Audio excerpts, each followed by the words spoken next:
Since the founding of the DDR, the Volkspolizei, People's Police, were the main force providing security to the DDR's nationalized industries. This protection, however, was quite limited and was quickly deemed insufficient to the government. It was feared that Western and fascist sabotagers could too easily disrupt the socialist industrial complex and poison the minds of the workers with ideas contrary to those sanctioned by the state.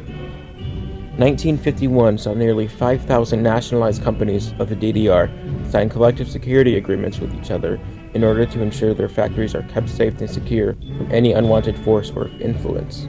Various protection organizations were formed, such as the Friedenswacht, Peace Watch, Arbeiterwehr, Workers' Militia, Sabotage Schutzkommando, Sabotage Protection Command, Selbstschutzbrigade, Self-Protection Brigade, or as with one instance in March 1953, Kampfgruppe, Combat Group.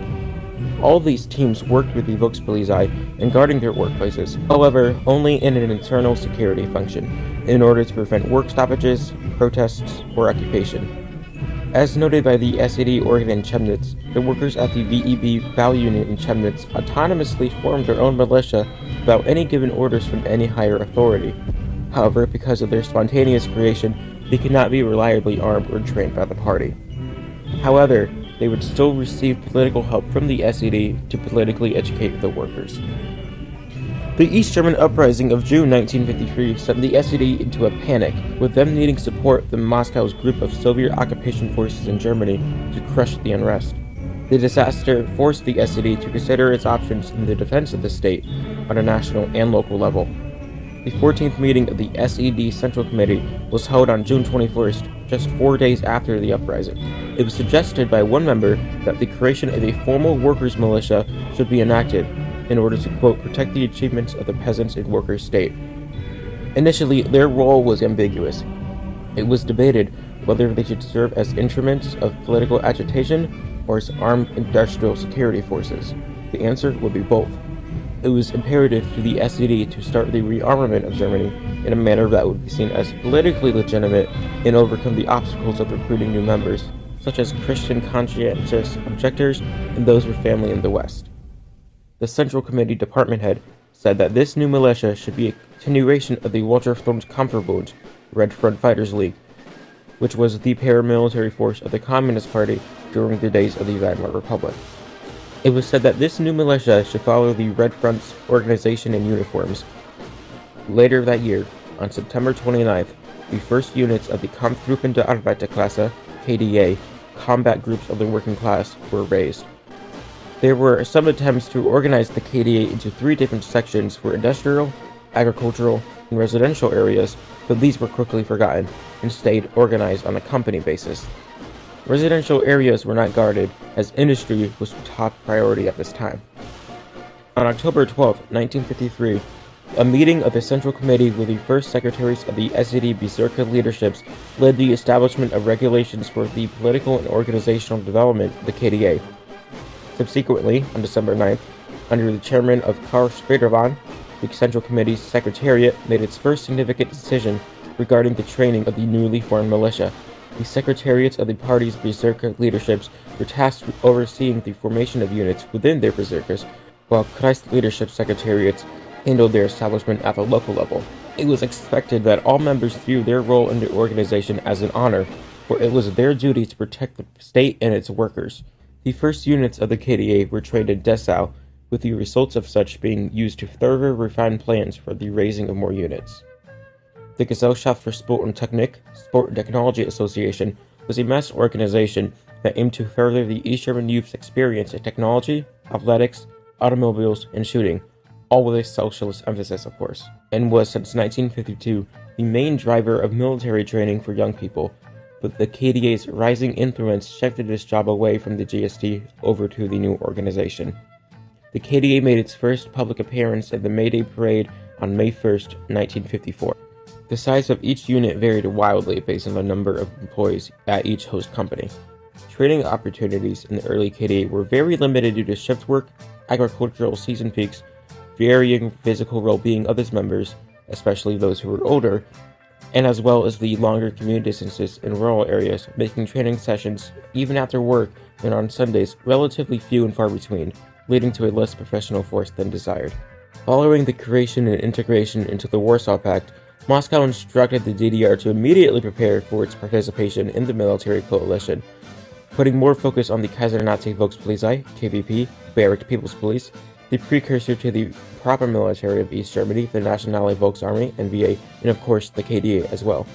January 1955 saw a resolution ordering the KDA to be turned into, quote, an effective instrument of homeland defense together with the Volkspolizei, end quote, in order to ensure the nation's security. The KDA was placed under the management of the main administration of the Volkspolizei of the Ministry of the Interior on April 15th by the Politburo. This meant that the Volkspolizei was responsible for the KDA's training and operational management. The Volkseigener Betrieb, VEB, publicly owned enterprise, was the primary basis of hosting KDA units, although smaller agricultural companies were also used to fill out the ranks in rural areas. The KDA was soon properly organized to a point, with squads, platoons, and companies being formalized. The Volkspolizei selected various members and put them through a 4-week leadership course. Those who were selected were chosen mainly for party loyalty rather than military merit, leading to overall less effective commanders than they would have had.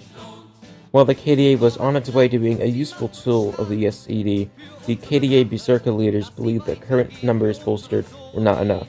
It was calculated by the administration that the number of people at a company enrolled in the KDA should be no more than 12 to 15% in order to maintain an effective workforce. There were a total of 4,635,000 employees among nationalized companies, and thus 556,000 more potential members.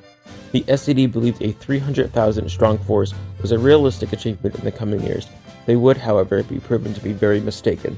While the KDA was entirely a volunteer force, those who wanted to join the SED were required to serve a term in the paramilitary organization in order to ensure that they were all well-versed and educated socialists and loyal to the state.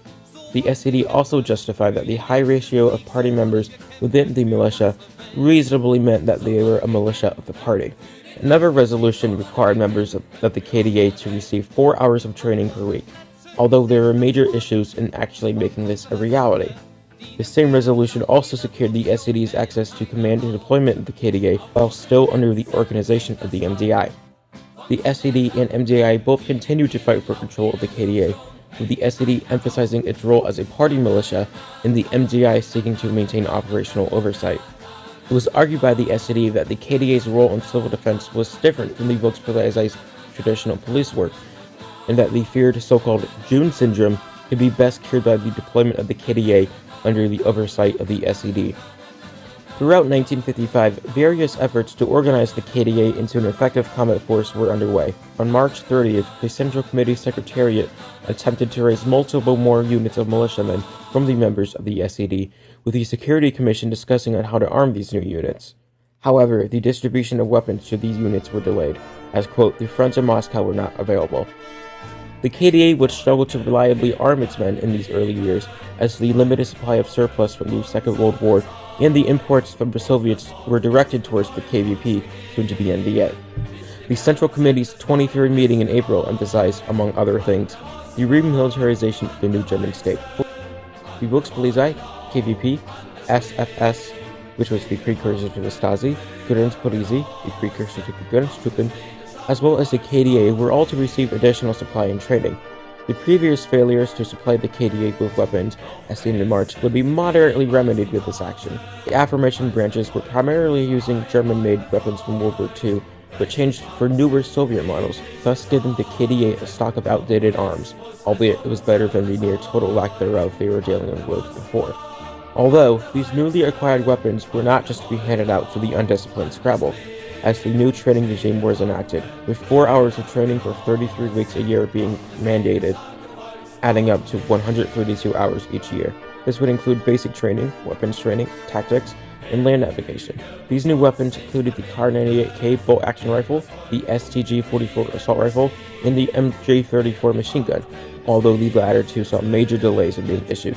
A directive by the Central Committee Secretariat on July 7th criticized the lack of clear use and mission of the KDA, and especially the men who comprised it, where a sizable number had other commitments, such as with the GST or volunteering with the Volkspolizei, a number high enough to cause significant issues. To remedy this, dual membership in both the KDA and JST was prohibited. 1955 saw the proper organization of the units of the KDA. Each company was to have 3 platoons, with 3 squads each. Each berserker of the DDR was to have a command staff headed by a Volkspolizei officer who also organized training, where all units in the berserker were subordinate to. In larger workplaces with several hundred members, additional KDA command staff were integrated. The political leadership of each unit was to be given to the party secretary of each company.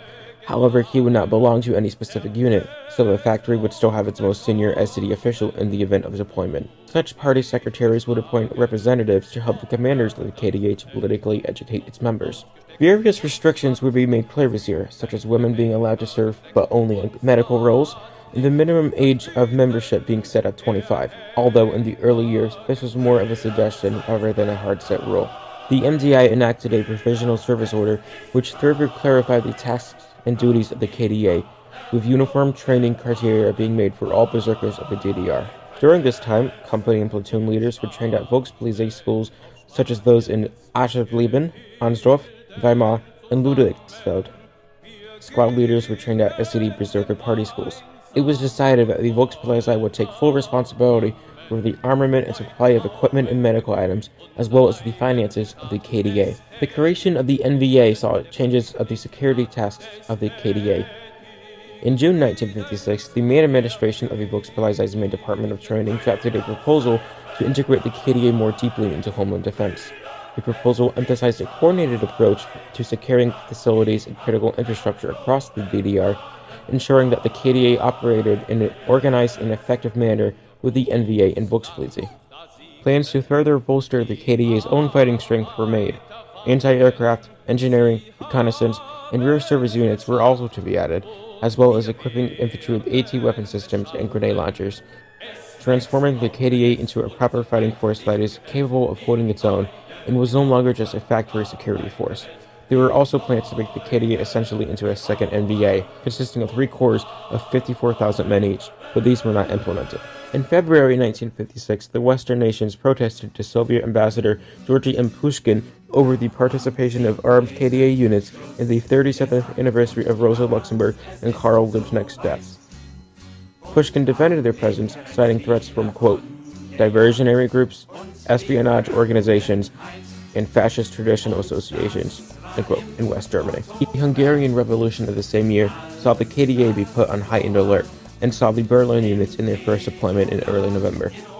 They were mobilized in response to a student demonstration at Humboldt University, who were occupying the veterinary building. The reason for the deployment of the Berlin groups was to show the students that any attempt to unite the population of the DDR against the SED would be smothered by the workers. The following year, it was proposed to form KDA units out of universities, including professors, employees, and students, which would not have only increased the manpower pool, but also more efficiently pacify any provocations at schools, as well as discouraging them before they even broke out. This proposal was rejected by the Security Commission, however. The GST retained control over military training for politically reliable forces, ensuring that pre-military education in schools did not intersect with the security and combat duties of the KDA, which had a distinct social structure. This measure aimed to prevent critical thinking, particularly from university students, from influencing the KDA.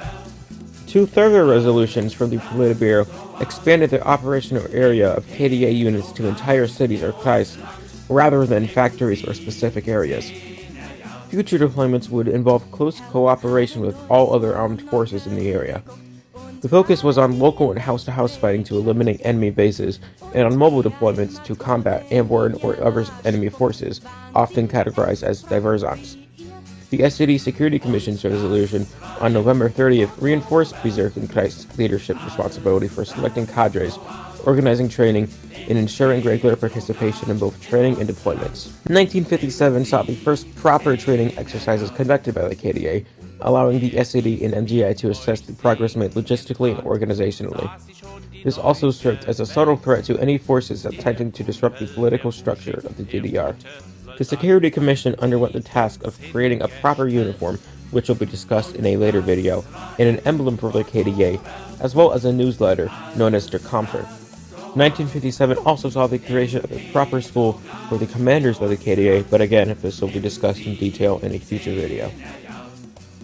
October 13th marked the first major deployment of the KDA.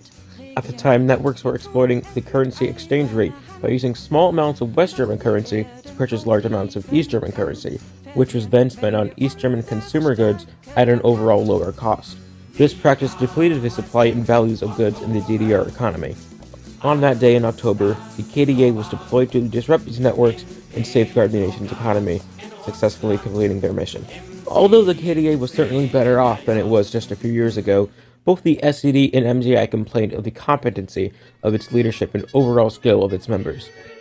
Late July saw the Security Commission complaining that the current urban combat training conducted by the KDA did not test the actual readiness and mobilizations of the militia.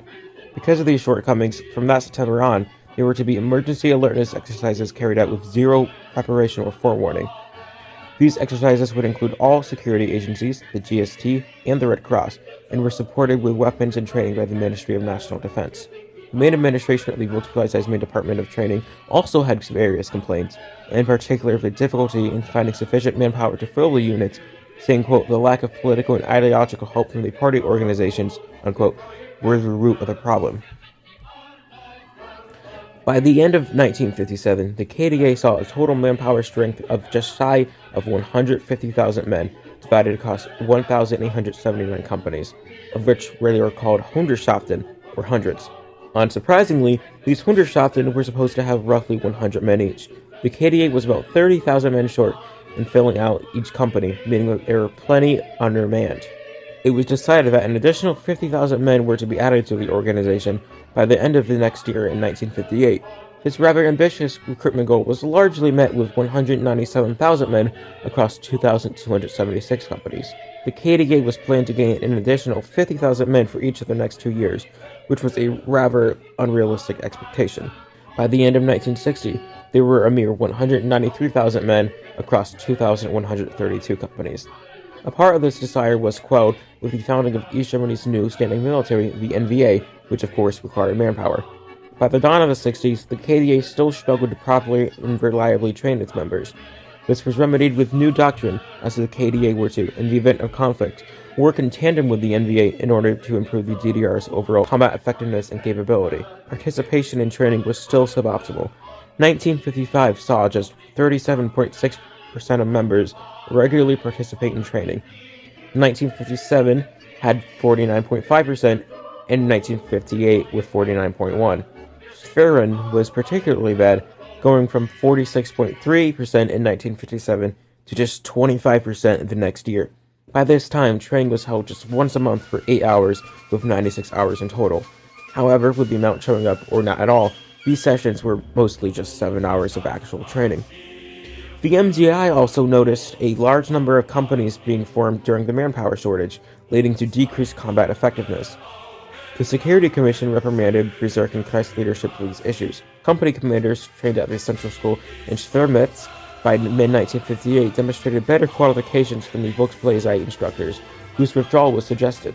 Deficiencies persisted at the Volkspolizei Berserk office level, where Volkspolizei officers, responsible for KDA squad commands, were also tasked with training and instructing Volkspolizei members and junior officers. Appointing a deputy Volkspolizei officer for supplies partially alleviated this problem. In February 1958, the MGI introduced a revised training program that prioritized squad and platoon operational readiness and independent execution of combat tasks up to standard.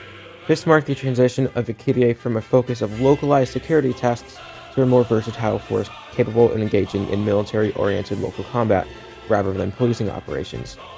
However, the current logistics of the organization was still a major roadblock. The KDA was in possession of just 140,000 bolt-action rifles and 12,700 machine guns, which meant not enough weapons for each member, much less any sustained combat operation. It was planned for over 300,000 men by 1960 to be equipped with 233,500 rifles, 60,000 submachine guns, 6,650 machine guns, and 1,000 anti-tank rifles. But these numbers, both in manpower and supply, would not be reached by a long shot. In August 1958, Erich Honecker, then Central Committee Secretary for Security, met with the KDA commanders of the Berlin Berserker. Honecker believed that developing socialist awareness among the members of the KDA should be a higher priority than combat training. Training attendance was miserably low, with only half the organization participating in training. There is a shortage of full-time Volkspolizei instructors, of which there were just 5,701, just 3 or 4 for each company.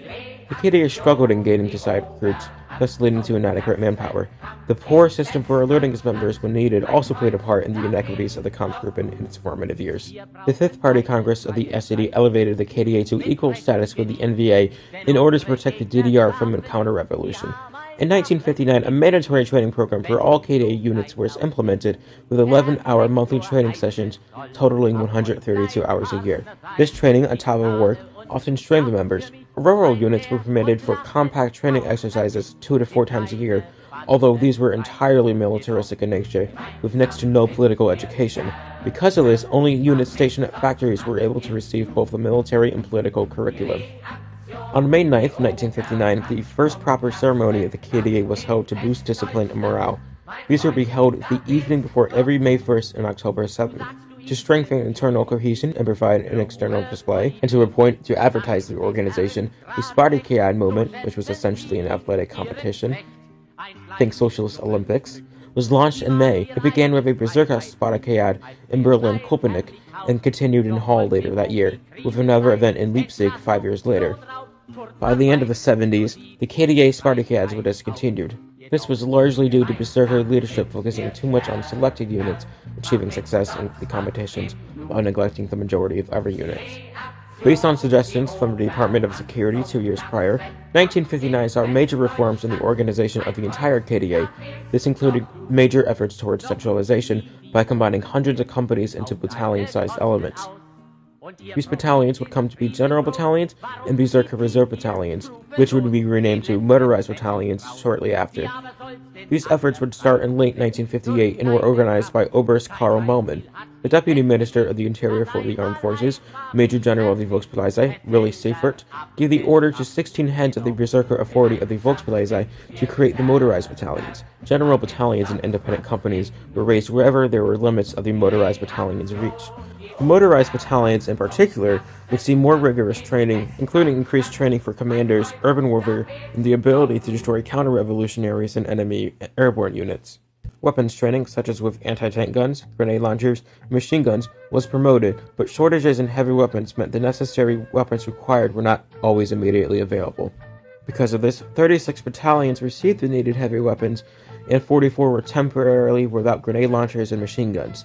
The commanders and deputies of the 36 equipped battalions also received the highest priority in training, attending 3-month courses at the Volkspolizei Central School in Wiesenthal and at the Berserk Authority of the Volkspolizei in Cottbus starting in March of that year. Platoon commanders and heavy weapons personnel would receive traditional training time as well. It was planned for, in an emergency, for the motorized battalions to execute combat operations with the NVA.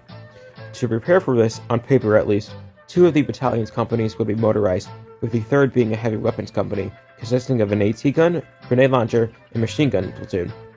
Reconnaissance, pioneer, and intelligence squads were also made. By the end of 1959, 75% of motorized battalion commanders received the necessary training in Wiesenthal. These units were not intended as regular reserves, but as a highly ready vanguard of the KDA, serving as a military reserve for the SED leadership and the Berserkers. The SED was not very happy with the current state of the KDA for several reasons. We'll just rapid fire here.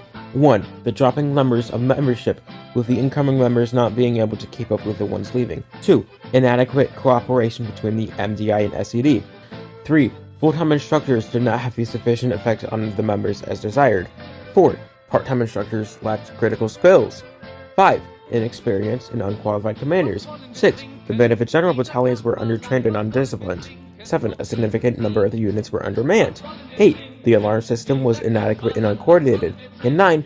Training was not being taken seriously by cadre. On top of all this, Berserker leadership sent out class enemies within the ranks of the KDA, where former members of the Nazi Party, SS, SA, and even a man with a Spanish Silver Cross with swords from the Condor Legion were squad and platoon leaders, deputy company commanders, and even SED representatives. They were quickly removed from the organization. While this improved the political cohesion of the KDA, it also left gaps in leadership. Alright guys, it's Homemade Off Script. Just real raw talking. Thank you for watching this video. Hopefully the first in about 8-part series of the KDA. So we went over the 1950s today. Next video will be the 60s. Then we'll go on to the 70s, 80s, then the Central School, um, the uniforms and medals and equipment and vehicles and such on another video. Then the organization of the all the units throughout time as well. And hopefully if I can get my hands on a KDA handbook, ones that are given out to members basically on the tactics, I'll do that, like a whole video on the doctrine of the KDA. And maybe as a final video, perhaps some interviews with former KDA members. I don't know if I'm going to be able to do that, but hopefully I can use what connections I have to maybe get something like that. So thank you so much for watching. Next video should be out in a week or two. We'll see. Just keep the ball rolling. Thank you for watching. Make sure to like and subscribe. Thanks, guys.